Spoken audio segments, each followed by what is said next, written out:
ಹಾಂ ಹೋಗಿ ಹೋಗಿ ಹಂಗೆ ಹೋಗಿ.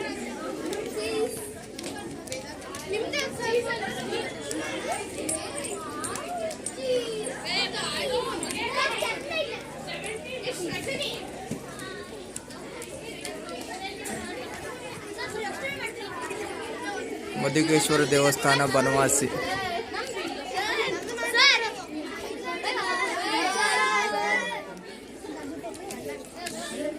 ಸ್ಕೌಟ್ಸ್ ಗೈಡ್ಸ್ ಮತ್ತು ಶ್ರೀನಿಕೇತನ ಶಾಲೆಯ ಮಕ್ಕಳು.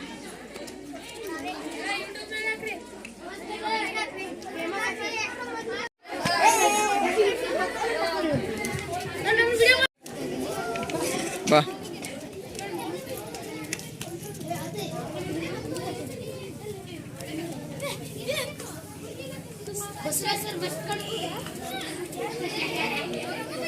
सरा कैप मस्कर नोड़ी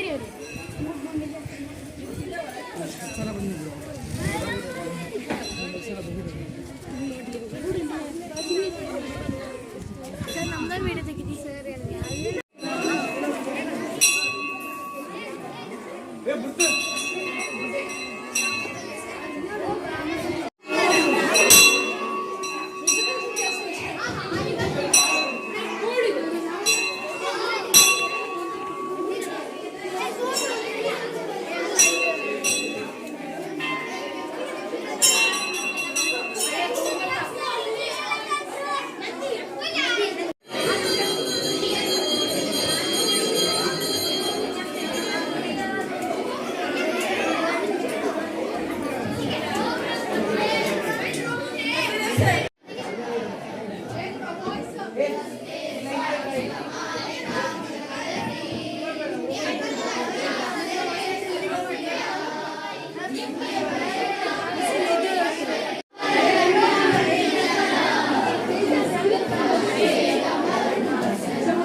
ಈಶಾನ್ಯ ಈಶ್ವರ ನಂದಿವಾಹನ ಪಾರ್ವತಿ ಈಶ್ವರ ನಮ್ದು ಆಮೇಲೆ ಫೋಟೋ ಪುಸ್ತಕ ಹೊಡಿತಾರಲ್ಲ ಕದಂಬರಾಜರು ಭಕ್ತರ ಕಾಲದಲ್ಲಿ ಫೆಸಿಲಿಟಿ ಇರಲಿಲ್ಲ. ಒಂದೊಂದು ಮೂರ್ತಿಗಳನ್ನೇ ಕೆಚ್ಕೊಂಡು ಇಲ್ಲಿ ಗುಡಿ ಕಚ್ಚಿ ಪೂಜೆ ಮಾಡಿದ. ನೀವು ಈ ಬನವಾಸಿ ಕ್ಷೇತ್ರಕ್ಕೆ ಒಂದು ಬಂದ್ಬಿಟ್ಟು ಇಡೀ ಭಾರತ ದರ್ಶನ ಮಾಡ್ದಂಗೆ ಆಲ್ ಇಂಡಿಯಾ ಟೂರ್ ಮಾಡಿದ ಅಂತ ಹೇಳ್ತಾರಲ್ಲ, ಆಲ್ಮೋಸ್ಟ್ ಎಲ್ಲ ಕ್ಷೇತ್ರದಲ್ಲೂ ತಂತಂದಿಟ್ಟಿದ್ದಾರೆ. ಇಲ್ಲಿ ಪಂಢರಪುರದ ವಿಠೋಬ, ಕಾಶಿಯ ವಿಶ್ವೇಶ್ವರ, ಸಾಗರದ ವರದಪುರದ ವರದೇಶ್ವರ. ಅನಂತರ ಆ ಗ್ರಿಲ್ ಒಳಗಡೆ ನೀವು ರೈಟ್ ಸೈಡ್ ಹೋದಾಗ ಆ ಗ್ರಿಲ್ ಒಳಗಡೆ ಒಂದು ಆರ್ಕಿಯಾಲಜಿಕಲ್ ಇಂಪಾರ್ಟೆಂಟ್ ಇದ್ದಿದ್ದು ವರ್ಲ್ಡ್ ಫೇಮಸ್ ಸ್ಟೋನ್ ಬೆಡ್ ಅಂತ ಹೇಳ್ತಾರೆ. ಬಳಪದ ಕಲ್ಲಿಂದ ಮಾಡಿದ್ದಲ್ಲ, ಗ್ರಾನೈಟ್ ಸ್ಟೋನಿಂದ ಮಾಡಿದ ಕಲ್ಲಿನ ಮಂಚ. ಸಿರಿಸೇತ್ರ ಸೋಮದಾದ ರಘುನಾಥ ರಾಜ 1428 ಇಸ್ವಿಯಂದು ಮಧುಕೇಶ್ವರಿಗೆ ಈಗಲೂ ರಥೋತ್ಸವದಲ್ಲಿ 9 ಉತ್ಸವ ದೇವರಿಗೆ ಆಗ್ತದೆ. ಆ ಸಂದರ್ಭದಲ್ಲಿ ಆ ಪಂಚಲೋಹ ಉತ್ಸವ ಮೂರ್ತಿಗಳಿದೆ. ಒಳಗಡೆ ಅಲ್ಲಿಂದ ನೋಡಿದ್ರಲ್ಲ ಬಾಜು ರೂಮಲ್ಲಿ ಉತ್ಸವ ಮೂರ್ತಿಗಳಿದೆ. ಅದನ್ನು ರಥೋತ್ಸವ ಮುಗಿದ ಮೇಲೆ ಅದ್ರ ಮೇಲೆ ತಂದು ಕೂರಿಸಿ ದೇವರಿಗೆ ಅಷ್ಟಾವಧಾನ ಸೇವೆ ಮಾಡ್ತಾರೆ. ಬನವಾಸಿ ಬಂದಾಗ ಯಾವುದನ್ನು ವಿಶೇಷವಾಗಿ ನೋಡಬೇಕು ಅಂದರೆ ಆ ಕಲ್ಲಿನ ಮಂಚ ನೋಡಲೇಬೇಕು. ಅನಂತರ ಮುಂದಿಂದು ತರೀಕೆರೆ ತಾಲೂಕು ಅಮೃತಾಪುರದ್ದು ಅಮೃತೇಶ್ವರ. ಹಾಗೆ ಹಿಂದೆ ಬಂದರೆ ಶಾಂತ ನರಸಿಂಹ. ಅನಂತರ ಉತ್ತರ ಭಾರತದ ಕೇದಾರನಾಥಲಿಂಗ ಕೇದಾರೇಶ್ವರ, ಕೋಲಾರ ಚಿಂತಾಮಣಿದ ಗಣಪತಿ, ಅನಂತರ ದುಂಡಿರಾಜ ಗಣಪತಿ. ಹಿಂದುಗಡೆ ರಾಮೇಶ್ವರನಿಂದ ತಂದಿರೋದು ರಾಮೇಶ್ವರ ಲಿಂಗ. ಹಾಗೆ ಪಶ್ಚಿಮ ದಿಕ್ಕಿನ ವರುಣ, ಹಾಗೆ ತಿರುಪತಿ ವೆಂಕಟರಮಣ, ಆಮೇಲೆ ಶ್ರೀರಾಮ ಅಯೋಧ್ಯಾರಾಮ, ಆಮೇಲೆ ಉಮಾಮಹೇಶ್ವರ ದತ್ತಪಾಲಕೆ ಗಣಗಾಪುರದ್ದು.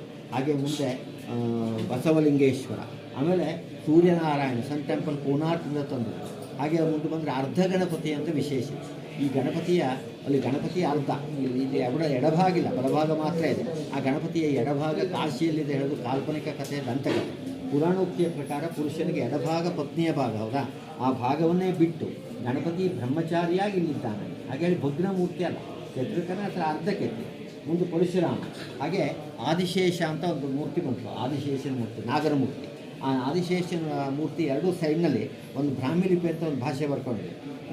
ಶಿವಸ್ಕಂದ ನಾಗಶ್ರೀയുടെ ಚುಟುವಂಶದ ರಾಣಿ ಒಳಕೆರೆ ವಿಹಾರಕ್ಕೆ ಆ ನಾಗಾಶಾಸನವನ್ನು 2ನೇ ಶತಮಾನ ಕಾಲದಲ್ಲೇ ಮಧುಕೇಶ್ವರಿ ಮಾಡಿಸ್ಕೊಟ್ಟ ಮೇಲೆ ಅದರ ತನಕ ಮೊದಲಿಂದ ಆಯ್ತು ಒಂದು ದೇವಾಲಯ, ಅದ್ರ ಬಗ್ಗೆ ಶಾಸನದ ಪ್ರೂಫ್. ಆಮೇಲೆ ನೋಡಿ, ಆಮೇಲೆ ಕೇಶವ ಅಂತ ಕಾಗಿನೆಲೆಯಿಂದ ತಂದು ಅದು ಪೂರ್ವದ್ವಾರ, ಇದು ಉತ್ತರ ದ್ವಾರ. ನೀವು ಬಂದಿರೋದು ಆ ದ್ವಾರದಿಂದ. ಈ ದ್ವಾರವನ್ನು ವಿಶೇಷಿದ್ದ ಮಾತ್ರ ಉಪಯೋಗಿಸ್ತಾರೆ. ಆಮೇಲೆ 1608 ಅಂದರೆ 400 ವರ್ಷಗಳ ಕೆಳಗೆ ಸೋದೆಯ ರಾಮಚಂದ್ರ ನಾಯಕ ಕೊಟ್ಟ ಹೊರಗಡೆ 4 ರಥಗಳನ್ನು ಆಮೇಲೆ ನೋಡಿ, ಹೊರಳಿ ಮರದ ಸ್ಟ್ರೈಟ್ ಎದುರಾಯಿತು, ವರದಾ ನದಿ ನೋಡಿ. ಆ ಗ್ರಿಲ್ ಒಳಗಡೆ ಆರ್ಕಿಯಾಲಜಿಕಲ್ ಇಂಪಾರ್ಟೆನ್ಸ್ ಇರುವ ಒಂದು ಮ್ಯೂಸಿಯಂ ಇದೆ. ಉತ್ಖನನ ಮಾಡಿದ ಸಿಕ್ಕಂಥ ಮೂತ್ರನ ಶಾಸನ ಸೆಂಟ್ರಲ್ ಆರ್ಕಿಯಾಲಜಿನವರು ಒಂದು ಕಡೆ ಪ್ರಿಸರ್ವ್ ಮಾಡಿದ್ದಾರೆ. ನೀವು ಟೈಮ್ ಇದ್ದರೆ ನೋಡ್ಬೋದು. ಆಮೇಲೆ ಈ ಬನವಾಸಿ ಇತಿಹಾಸ ಮತ್ತು ಪುರಾಣ ಎರಡನ್ನೂ ಪ್ರಸಿದ್ಧಿಯುಳ್ಳ ಕ್ಷೇತ್ರ ಬನವಾಸಿ. ಇತಿಹಾಸದ ಬಗ್ಗೆ ಎಲ್ಲ ಹೇಳಿದೆ. ಪುರಾಣದ ಪ್ರಕಾರ ಒಂದೊಂದು ಯುಗದಲ್ಲಿ ಒಂದೊಂದು ಹೆಸರು ಬನವಾಸಿಗೆ. ಕೋಮುದಿ, ಬೈದಿನಿ, ಜಯಂತಿ, ವೈಜಯಂತಿ, ವನವಾಸಿ, ಬನವಾಸಿ, ತತ್ಸಮ ತದ್ಭವರು. ವನ ಅಂದರು ಅಂದರೆ ಬನ ಅಂದರು ಅಂದರೆ ರಾಮಾಯಣದ ರಾಮ ಬನವಾಸಿಯಲ್ಲಿ ವನವಾಸವನ್ನು ಕಳೆದ ಹಾಗೆ ವನವಾಸಿ ಬನವಾಸ ಆಯಿತು ಅಂತ ಹೇಳ್ತಾರೆ. ಮಹಾಭಾರತದ ಪಾಂಡವರು ಕೂಡ ವನವಾಸಿಯಲ್ಲಿ ವನವಾಸವನ್ನು ಕಳೆದರು, ಹಂಗಾಗಿ ವನವಾಸಿ ಬನವಾಸಿ ಆಯಿತು ಅಂತ ಹೇಳ್ತಾರೆ.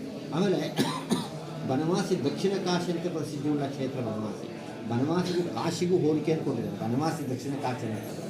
ಮಧುಕೈಟವ ಸಂಹಾರ ಮಾಡೋದಕ್ಕೆ ಇಲ್ಲಿ ಆದಿಮಾಧವನ ವಿಷ್ಣುಮೂರ್ತಿ, ಕಾಶಿಯಲ್ಲಿ ಬಿಂದು ಮಾಧವ, ಇಲ್ಲಿ ಮಧುಕೇಶ್ವರ, ವಿಶ್ವೇಶ್ವರ, ಇಲ್ಲಿ ವರದಾ ನದಿ, ಅಲ್ಲಿ ಗಂಗಾ ನದಿ. ಅದು ವಾರಣಾಸಿ, ಇದು ಬನವಾಸಿ. ಅದು ಉತ್ತರ ಕಾಶಿ, ದಕ್ಷಿಣ ಕಾಶಿ ಅಂತ ಹೋಲಿಕೆ ಅಂದ್ಕೊಂಡಿದ್ದಾರೆ. ಬನವಾಸಿ ದಕ್ಷಿಣ ಕಾಶಿ ಅಂತ. ಇಷ್ಟು ಬನವಾಸಿಯ ಐತಿಹಾಸಿಕ ಮತ್ತು ಪೌರಾಣಿಕ ಹಿನ್ನೆಲೆ.